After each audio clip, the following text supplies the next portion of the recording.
दुनिया में कई महल बने, कई स्मारक खड़े हुए, लेकिन एक इमारत ऐसी भी है जिसे देखकर इंसान खामोश हो जाता है। सफेद संगमरमर में ढली एक ऐसी कहानी जो प्यार, दर्द और त्याग से बनी है। जी हाँ, हम बात कर रहे हैं ताजमहल की। लेकिन सवाल ये है, ताजमहल क्यों बनाया गया? इसके पीछे असली कहानी क्या है और इसे बनाने में क्या-क्या सहना पड़ा?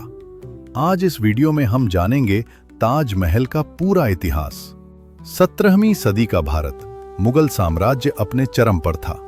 उस समय भारत के शासक थे मुगल बादशाह शाहजहां। शाहजहां न केवल एक शक्तिशाली शासक थे, बल्कि कला, स्थापत्य और सुंदरता के बड़े प्रेमी भी थे। उनके शासनकाल को मुगल वास्तुकला का स्वर्ण युग कहा जाता है। शाहजहां की जिंदगी में सबसे खास नाम था मुमताज महल। उनका असली नाम अर्जुमंद बानो बेगम था। मुमताज न केवल सुंदर थीं, बल्कि समझदार, दयालु और बुद्धिमान भी थीं। शाहजहां उनसे इतना प्रेम करते थे कि अपनी हर यात्रा और हर युद्ध में मुमताज को साथ रखते थे। उनका रिश्ता राजा रानी से बढ़कर आत्मा का रिश्ता था। साल था 1631 ईस्वी। स्थान बुरहानपुर, मध्य भारत। मुमताज महल अपने 14वें बच्चे को जन्म दे रही थी, लेकिन ये खुशी कुछ ही पलों में भयानक दुख में बदल गई। प्रसव के दौरान मुमताज महल का निधन हो गया। ये शाहजहां के जीवन का सबसे दर्दनाक पल था।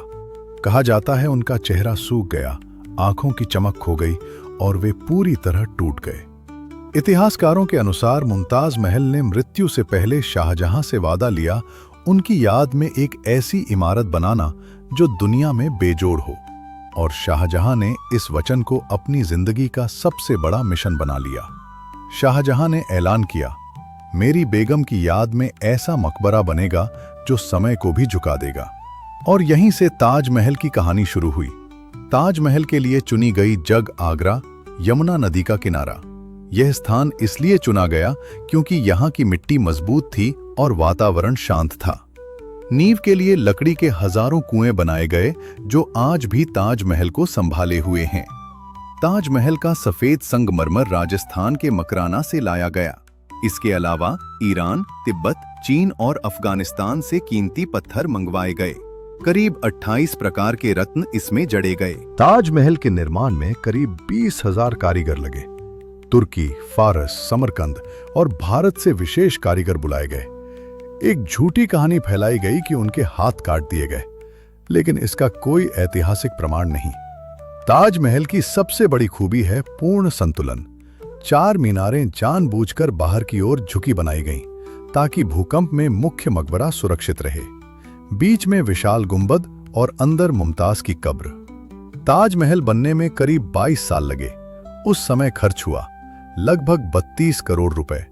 आज के हिसाब से ये खर्च हजारों करोड़ रुपए के बराबर है। जीवन के आखिरी दिनों में शाहजहां को उनके बेटे औरंगजेब ने कैद कर लिया। आगरा किले से वे रोज ताजमहल को देखते थे, जहां उनका प्यार सो रहा था। मृत्यु के बाद शाहजहां को भी मुमताज के पास दफन कर दिया गया। ताजमहल सिर्फ पत्थरों की इमारत नहीं, ये प्रेम की अमर कहानी है। जब तक दुनिया में प्यार रहेगा, ताजमहल यूं ही जिंदा रहेगा। क्या आप जानते हैं जिस बादशाह ने दुनिया की सबसे खूबसूरत इमारत ताजमहल बनवाया, वही बादशाह अपने ही बेटे द्वारा कैद कर लिया गया था। जिस शासक के दौर को मुगल साम्राज्य का स्वर्ण युग कहा जाता है, वही शासक जीवन के आखिरी 8 साल कैद में बिताने को मजबूर हुआ। आज हम जानेंगे शाहजहां आखिर कैसा शासक था।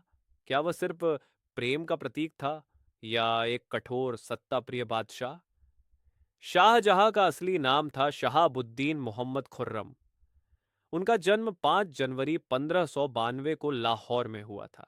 वे मुगल सम्राट जहांगीर के पुत्र और अकबर के पौत्र थे। बचपन से ही शाहजहां असाधारण प्रतिभा के धनी थे। उन्हें युद्ध अकबर स्वयं कहते थे, यह बालक एक दिन महान शासक बनेगा। जहांगीर के शासनकाल में मुगल दरबार साजिशों से भरा था। नूरजहां नहीं चाहती थीं कि शाहजहां गद्दी पर बैठे। इसी कारण शाहजहां ने अपने पिता के खिलाफ विद्रोह कर दिया। विद्रोह असफल रहा। शाहजहां को वर्षों तक संघर्ष करना पड़ा, लेकिन 1627 में जहांगीर की मृत्यु के बाद शाहजहां ने अपने सभी प्रतिद्वंद्वियों को हराकर 1628 में मुगल सिंहासन संभाला। शाहजहां केवल एक निर्माता ही नहीं, बल्कि एक कुशल प्रशासक भी थे। उन्होंने अकबर की प्रशासनिक व्यवस्था को और मजबूत बनाया। न्याय व्यवस्था सख्त लेकिन प्रभावी, कर प्रणाली व्यवस्थित, प्रांतीय प्रशासन मजबूत। कहा जाता है कि शाहजहां स्वयं जनता की फरियाद सुनते थे, लेकिन न्याय के साथ साथ उनके दंड भी बेहद कठोर होते थे। शाहजहां एक शक्तिशाली सेनापति भी थे। उनकी सेना में घुड़सवार, तोपखाना और युद्ध अनुशासन तीनों अत्यंत मजबूत थे। दक्कन अभियान, अहमदनगर पर विजय, कंधार पर अधिकार का प्रयास असफल। कंधार की हार शाहजहां के शासन की सबसे बड़ी सैन्य असफलता मानी जाती है। शाहजहां के शासनकाल में मुगल साम्राज्य आर्थिक रूप से अपने शिखर पर था। भारत दुनिया का सबसे समृद्ध देश माना जाता था। कृषिकर से भरपूर आय व्यापार को बढ़ावा, विदेशी व्यापारी भारत आते थे। लेकिन शाही ऐश्वर्य और निर्माण कार्यों पर बेहिसाब खर्च भी हो रहा था। अगर शाहजहां को एक शब्द में परिभाषित किया जाए तो वह होगा निर्माणकर्ता। ताजमहल, लाल किला, दिल्ली जामा मस्जिद, मोती मस्जिद, ताजमहल जो उन्होंने अपनी पत्नी मुमताज महल की याद में बनवाया, यह सिर्फ इमारत नहीं, यह प्रेम, पीड़ा और कला की अमर कहानी है। शाहजहां की धार्मिक नीति इतिहासकारों में आज भी विवाद का विषय है। इस्लाम के प्रति झुकाव, कुछ मंदिरों को तोड़ने के आदेश, अकबर जैसी सहिष्णुता नहीं। यहीं से शाहजहां एक आदर्श शासक से एक कठोर शासक के रूप में दिखाई देते हैं। शाहजहां की सबसे बड़ी गलती थी उत्तराधिकार की स्पष्ट नीति न बनाना। उनके चारों बेटों में भयानक युद्ध हुआ। दारा शिकोह, औरंगजेब, शुजा मुराद। अंततः औरंगजेब विजयी हुआ और अपने ही पिता को आगरा किले में कैद कर दिया। जिस बादशाह ने ताजमहल बनवाया, वह उसे सिर्फ दूर से निहार सकता था। शाहजहां एक महान लेकिन त्रासद शासक था। उसने भारत को कला, स्थापत्य और वैभव की अमर पहचान दी, लेकिन धार्मिक कठोरता और पारिवारिक राजनीति उसके पतन का कारण बनी। इतिहास शाहजहां को एक बादशाह के रूप में नहीं, बल्कि ताजमहल के निर्माता के रूप में याद रखेगा। अगर आपको यह वीडियो पसंद आया हो तो लाइक करें, शेयर करें और ऐसे ही इतिहास के वीडियो के लिए चैनल को सब्सक्राइब जरूर करें।